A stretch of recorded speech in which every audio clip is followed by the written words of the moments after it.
Tu vas dire ça? Bonjour Monsieur Delange. Alors voilà, donc. Attends, parce que là je suis en train de boire. Bah oui.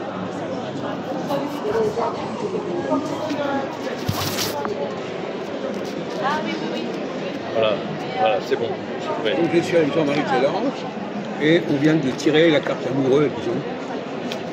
Et pour toi, l'amoureux, c'est quelque chose qui... On est à la croisée des chemins. Oui. On hésite entre plusieurs voies. Plusieurs. Déjà, ça peut être dans plusieurs domaines. Hein. Ouais. Quand vous tirez cette carte, ça peut être dans plusieurs domaines. Soit le domaine amoureux, par rapport à une personne, soit dans le domaine du travail, plusieurs possibilités, un choix de travail, soit dans le domaine d'un déplacement, d'un déménagement, d'un lieu à trouver. Ici, on me prend un appartement ou un autre. Bon, ça peut être dans tous les domaines. Hein. Alors comment est-ce qu'on peut choisir? Vous, la personne, elle va comprendre dans quel domaine elle a des choix à faire. Ah oui, d'accord. Elle le sait quel choix elle a à faire. Oui, mais tu ne sais pas quel choix qu'elle doit faire. Le problème, c'est que d'un côté, il y a le bon choix et de l'autre côté, il y a le mauvais choix. Oui. Et c'est là que j'interviens, oui. Parce que je peux vous dire quel est le bon choix et quel est le mauvais choix. Oui. Suivant les énergies, soit des personnes, soit des lieux, soit des entreprises, soit des... Alors, il y a une question que je voudrais vous poser quand même, c'est est-ce qu'on peut dire que ce n'est pas un bon moment ou un mauvais moment? Est-ce qu'il y a un problème de moment qui convient ou qui ne convient pas?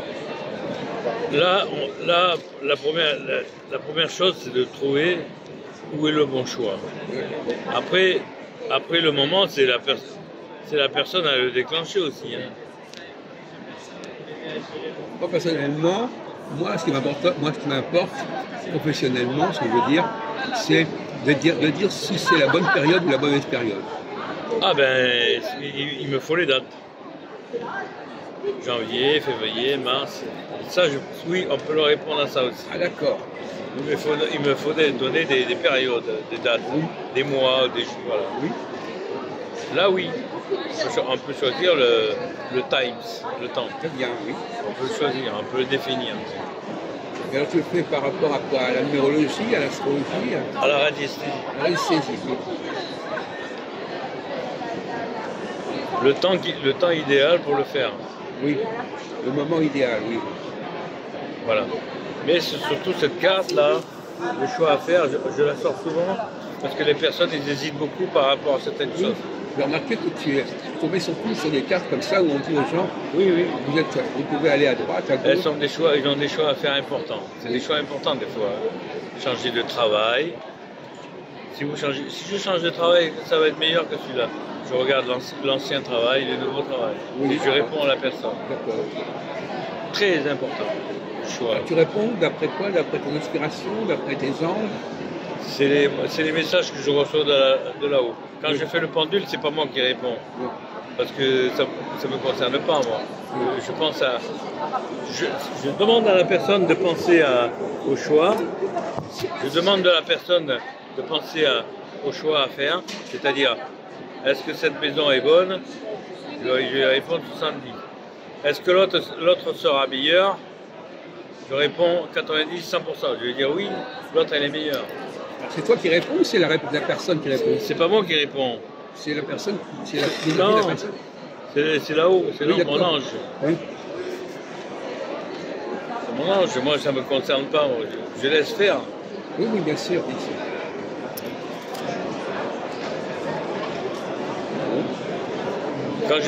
Quand j'ai commencé l'initiation, il y a une égyptologue qui m'a invité au musée du Louvre.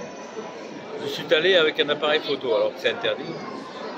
J'ai pris la photo de la déesse Bastet. Vous connaissez un peu?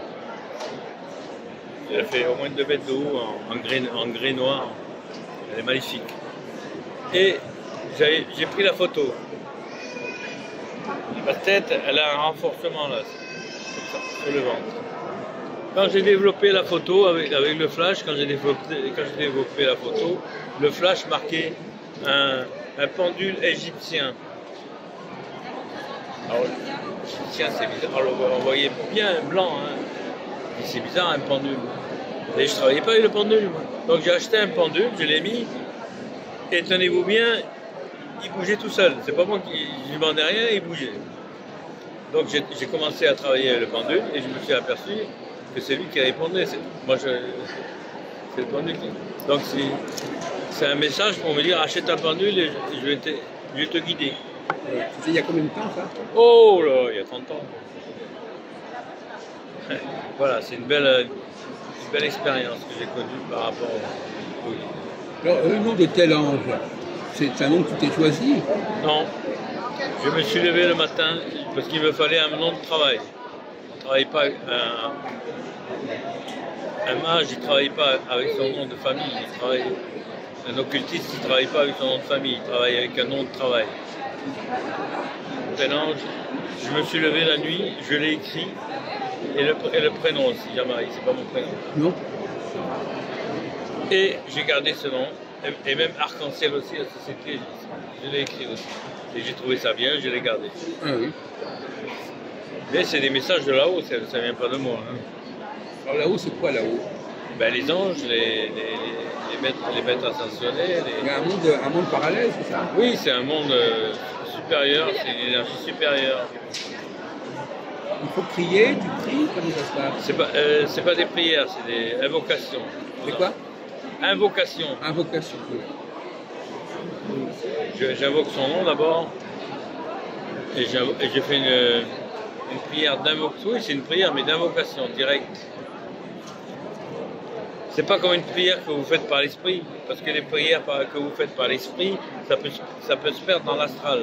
Il y en a qui aboutissent vers l'entité, mais il y en a qui se perdent dans l'astral. Les trois quarts, elles se perdent dans l'astral. Et celle-là, non? Celle-là, non, parce que vous l'appelez directement par son nom et tout. C'est comme si vous rentrez dans son énergie. C'est comme si un ami, vous pensez à lui, donc c'est une prière, c'est une pensée, et il est là, il est présent. Moi, quand je l'appelle, il est présent. Et là, les anges, vous en avez la liste? Oui, mais je m'occupe... oui, il y a la liste, il y en a 72. Mais moi, je m'occupe que du bien. Hein. Et vous l'avez découvert, votre nom? Oui. L'ange gardien, alors on a trois anges, l'ange gardien, l'ange de jour et le troisième ange, l'ange de l'heure. On a trois anges, moi c'est surtout l'ange gardien. Hein. Je l'invoque, voilà. Parce que je sais que ça marche bien, pour le moment tout marche bien, tout va bien, il est fiable. Bah oui, ça, il est plus fiable que personne. Hein. Est-ce qu'il s'occupe uniquement de vous ou de beaucoup de gens? Mais non, un ange, c'est une énergie, donc il est partout à la fois. Oui. Il n'y a pas que moi. Hein. Bon, bien merci de cet entretien. Je vous en prie, c'est avec plaisir.